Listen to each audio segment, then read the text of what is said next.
Oi, gente. Veja agora a análise, né? Uma análise superficial, mas usando a lista de passagens no Novo Testamento onde o termo grego aparece, didaquê. Então, o que eu fiz? Eu puxei esse termo em 3 traduções diferentes. É o mesmo termo. Então, vai ser um pouquinho tedioso, mas observe, por exemplo, que esse termo varia um pouco de tradução para tradução. E as nuances, esse é o ponto que você quer, análise que você quer captar, não é? Como é que didaquê é usado? Eu peguei NTLH, corrigida, e Almeida século XXI, né? A tradução da século XXI é a tradução que eu estou usando aqui no meu trabalho ministerial. Mateus 7,28 diz: quando Jesus acabou de falar, as multidões estavam admiradas com a sua maneira de ensinar. Note como a NTLH colocou a maneira de ensinar, o didaquê dele. Não é o conteúdo, mas a maneira, o jeito dele ensinar. O versículo seguinte, quando a gente analisa o contexto, a gente sabe que ele não ensinava como os fariseus. Então o jeito dele ensinar é com autoridade. Então, didaquê aí não tem relação estritamente com o conteúdo, mas com o modo de passar a informação. Aqui, ela tem sinônimo de didascalia, né? Na corrigida, e aconteceu que, concluindo Jesus esse discurso, as multidões se admirou com a sua doutrina. Com a sua doutrina. A Almeida século XXI, ao concluir Jesus esse discurso, as multidões estavam maravilhadas com o seu ensino. Note que a século XXI foi sensível, de novo, não traduziu assim ao pé da letra a doutrina, mas com o seu ensino, o jeito dele ensinar. Curioso, né? Mas na frente, Mateus 16:12, nós lemos: então os discípulos entenderam que ele não estava dizendo que tivessem cuidado com o fermento usado no pão, mas com os ensinamentos dos fariseus e dos saduceus. A corrigida diz: então compreenderam que não dissera que se guardasse do fermento do pão, mas da doutrina dos fariseus. A século XXI diz: então eles entenderam que Jesus não dissera que tomassem cuidado com o fermento dos pães, mas com o ensino dos fariseus e saduceus.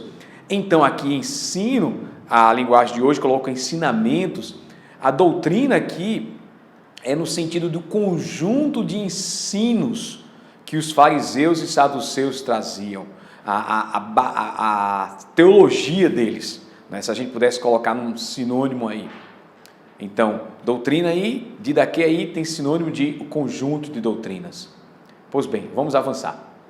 Marcos, capítulo 4, diz: Jesus usava parábolas para ensinar muitas coisas e dizia... Olha, onde é que está a palavra ensino? A linguagem de hoje colocou ensinar, corrigida. E ensinava-lhe muitas coisas por parábolas e lhes dizia na sua doutrina.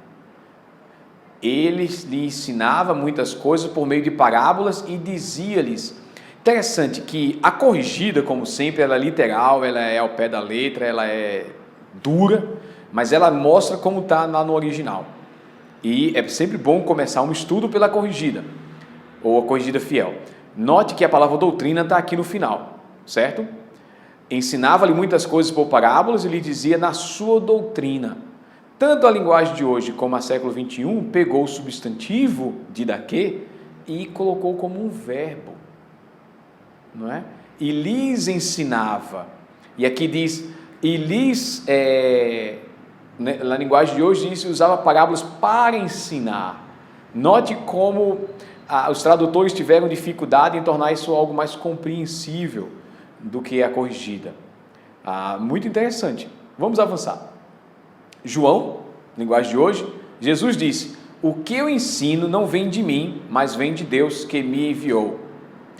A corrigida, Jesus respondeu e disse: a minha doutrina não é minha, mas daquele que me enviou. Versículo 21, Jesus lhe respondeu: o meu ensino não vem de mim, mas daquele que me enviou. Tanto a linguagem de hoje como a século XXI colocou a palavra como ensino. A corrigida, bem durona, doutrina, minha doutrina. Aí tem um significado, eu entendo, do conjunto de ensino de Jesus, aquilo que Jesus transmitia, o conjunto de todos os seus ensinamentos, de todas as suas parábolas. Ok? Ele diz que vem de Deus, não vem dele mesmo. Mas na frente, o grande sacerdote fez algumas perguntas a Jesus, durante o seu interrogatório, perto da cruz, a respeito dos seus seguidores e dos seus ensinamentos. Corrigida, o sumo sacerdote interrogou Jesus acerca dos seus discípulos e da sua doutrina. Atualizada, século 21, sumo sacerdote passou a interrogar Jesus acerca dos seus discípulos e do seu ensino. Então aí, ensino, de novo, tem o significado de o conjunto de doutrinas, o que é que Jesus ensinava, não o modo. Vamos avançar. Pulamos Atos 2,38 de propósito. Ali a doutrina é claro, porque vem um genitivo, é a doutrina dos apóstolos. Ou seja, o que os apóstolos estavam passando, para a primeira geração de discípulos ali. Mais na frente, aqui em Atos 5:28, nós ordenamos a vocês que não ensinassem nada a respeito daquele homem. E o que foi que vocês fizeram? Espalharam esse ensinamento, singular, por toda a cidade de Jerusalém e ainda querem nos culpar pela morte dele. A corrigida: não vos admoestamos nós expressamente que não ensinasseis neste nome, e eis que encheste Jerusalém dessa vossa doutrina, e quereis lançar sobre vós o sangue deste homem. E não vos ordenamos expressamente que não ensinasseis nesse nome, Almeida século 21, mas encheste Jerusalém desse vosso ensino, e quereis lançar sobre nós o sangue deste homem. Então, eu percebo que aqui, doutrina não é um assunto específico, mas é a própria pessoa de Jesus. Não é? Eles estavam espalhando em Jerusalém a respeito do ensino desse homem Jesus e de que ele morreu na cruz e ressuscitou. É muito comum nas pregações de Atos, os apóstolos falarem sobre a ressurreição. Não vou ficar surpreso se você, ao analisar o contexto, você se convencer que a doutrina que os religiosos estavam se referindo, aqui a doutrina, era a ressurreição que estava atrelada ao Evangelho, a vida, morte e ressurreição de Jesus. Ok, avançamos. Mais na frente nós temos Atos 13, então os discípulos entenderam que ele não estava dizendo que tivesse cuidado com o fermento usado no pão, mas com o ensinamento. Dos fariseus e saduceus. Desculpa, gente, aqui na linguagem de hoje eu coloquei aquela passagem de Mateus. Então vamos ficar sem a linguagem de hoje aqui, vamos somente a corrigida, e a Almeida século 21. Então o procônsul, vendo o que havia acontecido, creu, maravilhado da doutrina do Senhor. Então, vendo o que havia acontecido, o procônsul creu, muito impressionado com o ensino do Senhor. Que ensino era esse? Não dá para saber. Se era um ensino em particular, se era o conjunto dos ensinos de Jesus, se era o ensino do Evangelho, sua morte e ressurreição, o seu sacrifício expiatório, não dá para saber. Teríamos que pensar um pouquinho mais. Mas, mais na frente, em Atos 17, agora eu acertei, desculpa. Atos 17, a linguagem de hoje vai colocar: então eles o levaram à reunião da Câmara Municipal, interessante, né? E disseram: gostaríamos de saber que novo ensinamento é esse que você está trazendo para nós. Então é um ensinamento específico. E a corrigida diz: e tomando, o levaram ao Areópago. Uau, Areópago, Câmara Municipal, hein? É uma adaptação. Tomando, o levaram ao Areópago, dizendo: poderemos nós saber que nova doutrina é essa de que falas? Então, a meio do século 21, diz: então o tomaram e o levaram ao Areópago e disseram: podemos saber que ensino novo é esse de que falas? Ok, quando a gente lê o versículo seguinte, de Atos, o contexto facilita para a gente. Eles estavam querendo saber sobre esse Cristo e a sua ressurreição, não é? Então, eles entendiam que Cristo era o homem e a ressurreição, que é uma palavra feminina em grego, é como se fosse uma deusa. Então, a doutrina aí está se referindo à pessoa de Cristo e à ressurreição, não é? Basta você, a astanásia, se não me falha a memória, a palavra ressurreição em grego, basta você ver o contexto e ver que a palavra doutrina está se referindo a uma doutrina específica, ok? Que é Cristo e a ressurreição. Então, aí a palavra doutrina é clara. E os gregos, né, os epicureus lá, perguntaram nova doutrina, porque era alguma coisa nova, né? Ressurreição, essa ideia de voltar à vida, não era alguma ideia muito agradável a eles, né? Que viam o corpo como uma prisão. Avancemos. Romanos 6. Mas damos graças a Deus por vocês, que antes eram escravos do pecado, agora já obedecendo de todo o coração a verdade, que estão nos ensinamentos. Note que ele colocou no plural a linguagem de hoje, dos ensinamentos que receberam. Já a corrigida diz, mas graças a Deus que, tendo sido servos do pecado, obedeceste de coração a forma de doutrina de que fostes entregues. A Almeida século 21 diz, mas graças a Deus porque, embora tendo sido escravos do pecado, obedeceste de coração a forma de ensino a que fostes entregues. O contexto, não é, sugere que essa doutrina podia ser originalmente, né, logo no começo do capítulo, a doutrina do batismo e da ressurreição, que nós entramos em unidade com Cristo e a sua ressurreição através do batismo. O contexto imediato aí de Romanos 6, ele pode estar falando sobre o fato de que antes éramos na carne escravos do pecado, mas agora livres em Cristo, somos escravos da justiça, para usarmos os membros do corpo, né, para praticar a justiça. Então, o contexto teria que determinar a que doutrina, possivelmente Paulo tem em mente, quando ele está se referindo a esta forma de doutrina, esse tipo de doutrina, ou como a linguagem de hoje colocou, os ensinamentos que receberam. Okay? O contexto vai determinar. 1 Coríntios. Por isso, irmãos, quando eu os visitar, que proveito vos terão se eu lhes falar em línguas estranhas? É claro que nenhum, a não ser que leve a vocês alguma revelação de Deus, ou algum conhecimento, ou alguma mensagem inspirada, ou algum ensinamento. A corrigida. E agora, irmãos, se eu for ter convosco falando línguas estranhas, que vos aproveitaria se vos não falasse, ou por meio de revelação, ou de ciência, ou de profecia, ou da doutrina? A Almeida século 21 fala por meio de revelação, ou de conhecimento, de profecia, ou de ensino.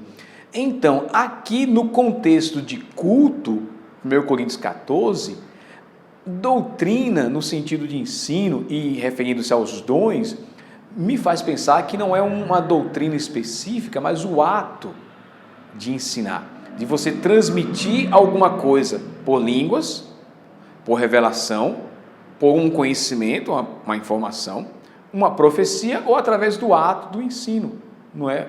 A ministração do ensino. Então, doutrina aí talvez esteja mais voltado não a um ensino específico ou um conjunto de ensinos, mas o ato de ensinar que você faz no culto, ok? E mais na frente Paulo vai usar também com esse mesmo significado no próprio capítulo 14. 2 Timóteo 4:2 diz: pregue a mensagem, insista em anunciá-la, seja no tempo certo ou não, procure convencer, repreenda, anime e ensine com toda a paciência. Corrigida, que pregues a palavra, instes, ou seja, insista, a tempo ou fora de tempo, redarguas, repreendas, exortes, com toda a longanimidade e doutrina. Prega a palavra, insiste a todo tempo, fora de tempo, aconselha, repreende e exorta, com toda paciência e ensino. Doutrina aí, talvez seja o conjunto da doutrina cristã, eu percebo que nas cartas de Paulo, quando ele usa doutrina ou didascalia, está atrelado ao evangelho. Essa é uma observação de um estudo meu, e basta você voltar a como ele usa a palavra doutrina, sã doutrina, lá em 1 Timóteo, capítulo 1, versículos 11 e 12. Né? Aí você vai ter que examinar como a palavra doutrina é utilizada nas cartas pastorais, mas eu entendo que tem ligação com a mensagem do evangelho, não é? Ele usa a palavra redargui, redárguas, puxa vida, a gente nem usa mais essa palavra na corrigida, né? Por isso que precisamos de traduções novas. Avancemos. Tito 1:9, deve-se manter firme na mensagem que merece confiança e que está de acordo com a doutrina. Assim ele poderá animar os outros com o verdadeiro ensinamento e também mostrar o erro dos que são contra este ensinamento. Veja a corrigida, um pouco mais rígido aí. Retendo firme a fiel palavra, que é conforme a doutrina, para que seja poderoso também para demonstrar com a sã doutrina, como para convencer os contradizentes. Almeida século 21, que se mantenha firme na palavra fiel, conforme a doutrina, para que seja capaz de exortar na sã doutrina, quanto de convencer os seus opositores.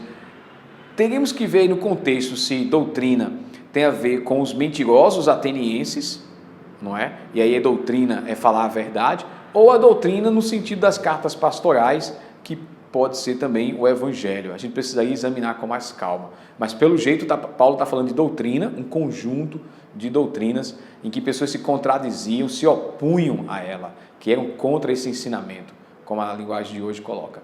Avancemos. Hebreus.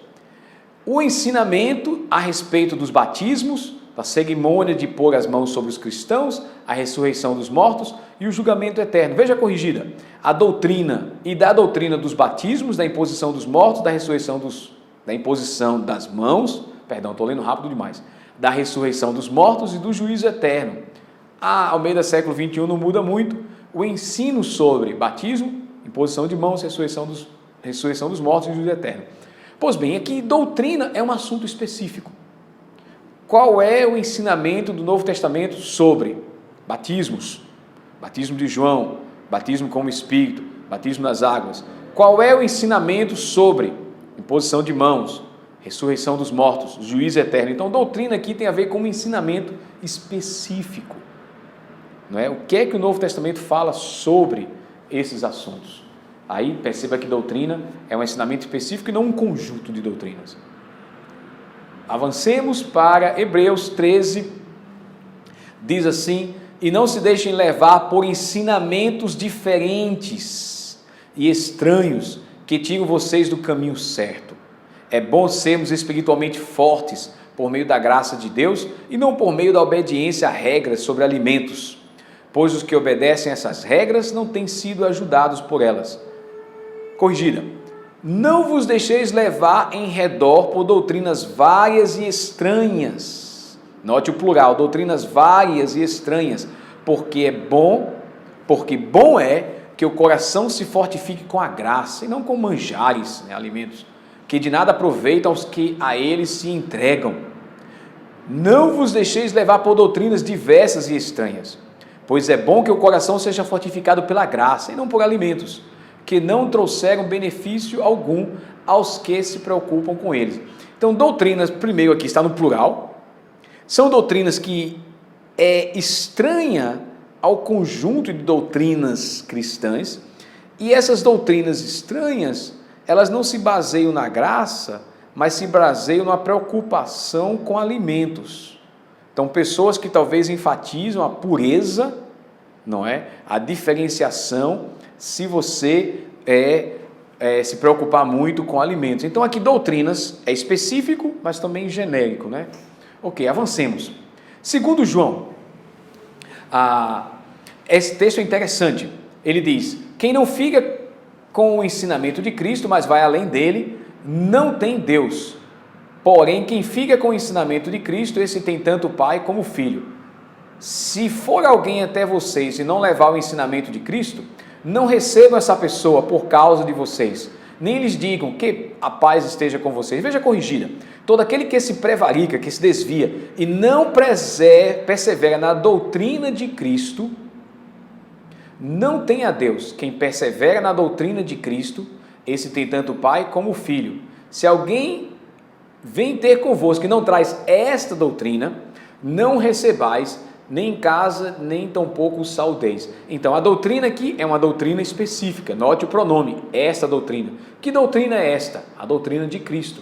E que doutrina de Cristo é esta? Basta você voltar nos versículos anteriores e você vê que essa doutrina de Cristo é a doutrina de que ele veio na carne. Então, de novo, doutrina aí no sentido específico, não no conjunto de doutrinas. Ok? Vamos avançar e terminar com a próxima passagem de Apocalipse 2,14. E a gente para por aqui. Não tenho algumas coisas contra vocês, mas tenho algumas coisas contra vocês. Há entre vocês alguns que seguem o ensinamento de Balaão, que mostrou a Balaque como fazer com que o povo de Israel despecasse, dizendo que os israelitas deviam comer alimentos oferecidos aos ídolos e cometer imoralidades. A corrigida traz: mas umas poucas coisas tenho contra ti, porque tens lá os que seguem a doutrina de Balaão, o qual ensinava Balaque a lançar tropeços diante dos filhos de Israel, para que comessem dos sacrifícios da idolatria e se prostituíssem. Então, é uma doutrina específica contra cristãos. O texto não deixa claro que doutrina específica de Balaão é esta. A gente só sabe que é a doutrina que Jesus condenou e que ela leva ao desvio, né, por comer sacrifícios de ídolos e se prostituir, como Balaão fez. Mas não sabemos que doutrina especificamente era esta. Então, você percebe que no Novo Testamento, a palavra doutrina, apesar de ser o mesmo termo didaquê, usando uma chave bíblica no grego, a concordância lá do léxico, você seguindo aquelas passagens, ela tem nuances diferentes.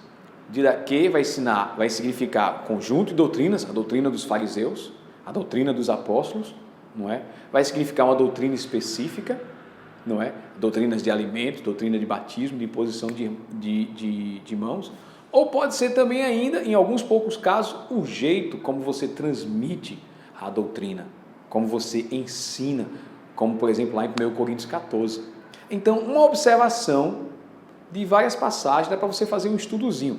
Isso não é uma coisa que você leva para o púlpito, mas você leva para a aula e ajuda a lhe esclarecer como um termo simples, mas muito usado na nossa Irmandade, pode ser utilizado, usando as mesmas ferramentas que eu já passei para vocês. Que o Senhor abençoe vocês, não é? Já estamos na 8ª aula, estamos perto do final, mais algumas dicas nas próximas aulas, mas que o Senhor abençoe você com essas ferramentas. Continue servindo no reino, né? Continue sendo um bom doulos, um bom diáconos das coisas que o Senhor tem passado para você. Que Deus os abençoe e até a próxima aula.